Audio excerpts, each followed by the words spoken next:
Hi there, it's Brie, your humane educator, and this is going to be our furry tales for this Thursday. I want to introduce you guys to some of our small animal friends that are here at the AWS, including two really awesome rabbits. This is my good friend Herman. He is awesome. He is a rabbit. He's quite big. You can see next to my hand. He's a big guy, and he's actually completely litter trained. So he only goes to the bathroom in his litter box, which is awesome, Herman.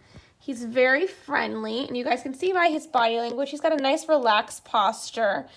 He loves to be pet, and he loves attention. He's a super sweet guy. So if you know somebody that's looking for a house rabbit, Herman is an awesome guy for you. Another rabbit friend at AWS who's also very friendly. This is Mr. Tux. He is awesome. He's very sweet. He's named Mr. Tux after his beautiful tuxedo colored coat. And I believe he's an older rabbit, so he's 7 years old. He's very sweet. He loves to be scratched behind his ears. Ooh, does that feel nice, buddy? Yeah.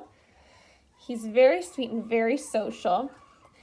And he loves to play with his toys, even though he's an older dude. He loves his toys. And he is super sweet and social and looking for a home. So if you know somebody that could use a rabbit, come over here and check us out because we've got two of the coolest, nicest rabbits I've ever met. But not least, I have our two guinea pig friends. This is Hoorah and Fast. I believe Hoorah is this guy right here.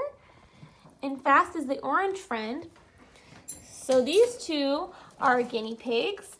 And it's very important that guinea pigs have a hide, which is what our friend Fast is in right now. He's very sweet. He's got long hair.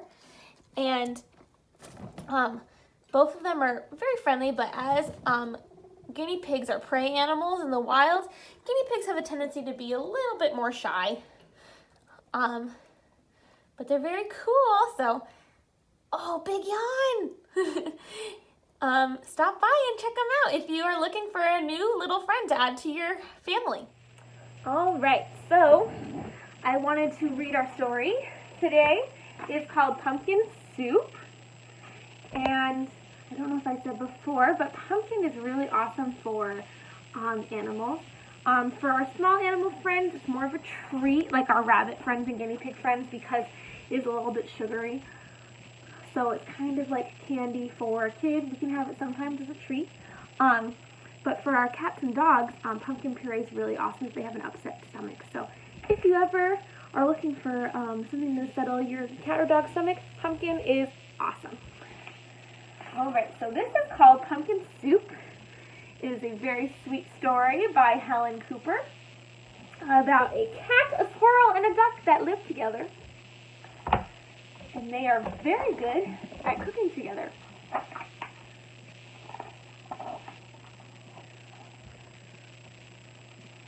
Deep in the woods, there's an old white cabin with pumpkins in the garden. There's a good smell of soup, and at night, with luck, you might see a bagpiping cat through the window, and a squirrel with a banjo, and a small singing duck.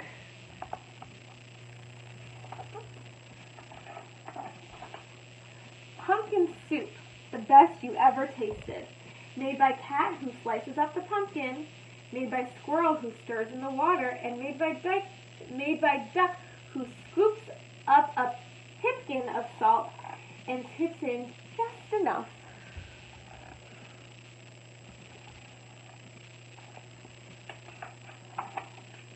They slurp their soup, they play their song, and then they pop off to bed in a quilt stitched together by cat, embroidered by the squirrel, and filled with fine feathers from duck.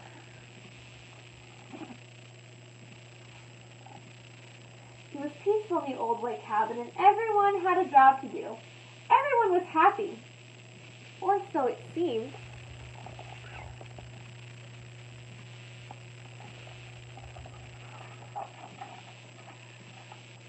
But one morning, Duck woke up early. He tiptoed into the kitchen and smiled at Squirrel's spoon. "Wouldn't it be fine," he murmured, "if I could be the head cook?" He drew up a stool and hopped on it and reached until his beak touched just the tip of the spoon. And kerplunk! Down it clattered. Then Duck trotted back into the bedroom, held up the spoon, and said, "Today, it's my turn to stir the soup." "What?" "That's mine," squeaked the squirrel. "Stirring is my job. Give it back." "You're much too small," snapped the cat. "We'll cook it the way we always have." But Duck held on tight until Squirrel tugged with all his might, and whoops! The spoon spun through the air and bopped the cat in the head. Then there was trouble, a horrible squabble, a row, a racket, a rumpus in the white cabin. Oh my goodness.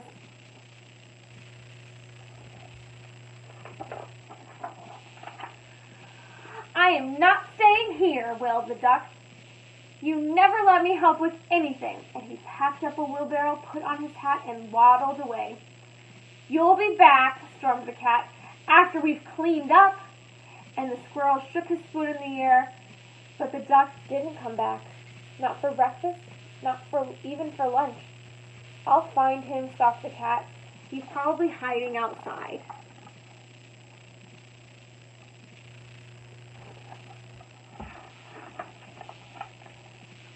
"I bet he's in the pumpkin patch."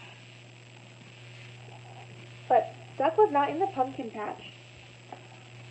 They couldn't find him anywhere. So they waited all that long afternoon.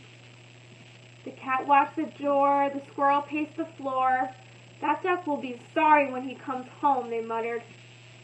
But the duck didn't come home, not even at soup time.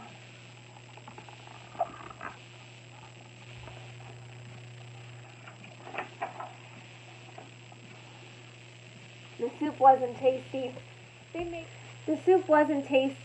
They made it too salty. And they didn't feel hungry anyway. They both sobbed over their supper, and their tears dripped into the soup. And it made it even saltier. "We should have let him stir the soup," sniffled the squirrel. "He was only trying to help," wept the cat. "Let's go look for him." The cat and squirrel were scared as they wandered down the path in the dark, dark woods. They feared for Duck all alone with the trees, the foxes, the wolves, witches, and bears, but they couldn't find him.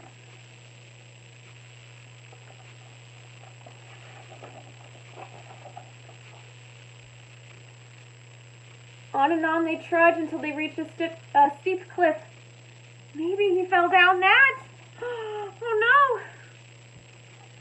"I'll save him," squeaked the squirrel, and he scrambled down a long, shaky rope.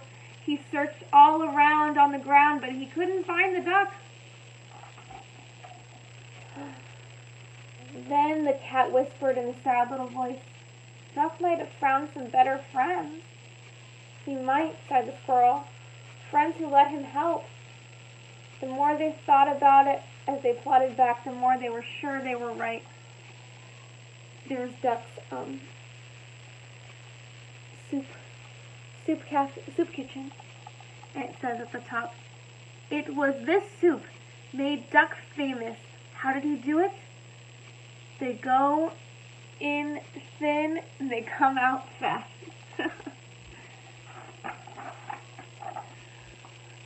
But when they were almost home, they saw a light shining in the white cabin. "It's Duck!" they shrieked as they burst through the door. There he was. And the duck was so happy to see them. He was also very hungry. And though it was late, they thought they would all make pumpkin soup. And they let him stir it. No, he made a bit of a mess. When Duck stirred, the cat and the squirrel didn't say a word. Not even when he stirred the soup too fast and it slopped right out of the pot. Not even when the pot got burned. They even showed the squirrel how to measure out the Duck even showed the squirrel how to measure out the salt, and the soup is still the best you ever tasted. So once again, it was peaceful in the old white cabin.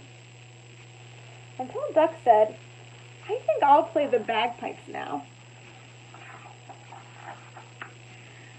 No!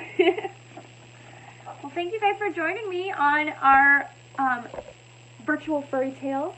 I'm hoping next week we have a Halloween themed series of books to read. See you next time.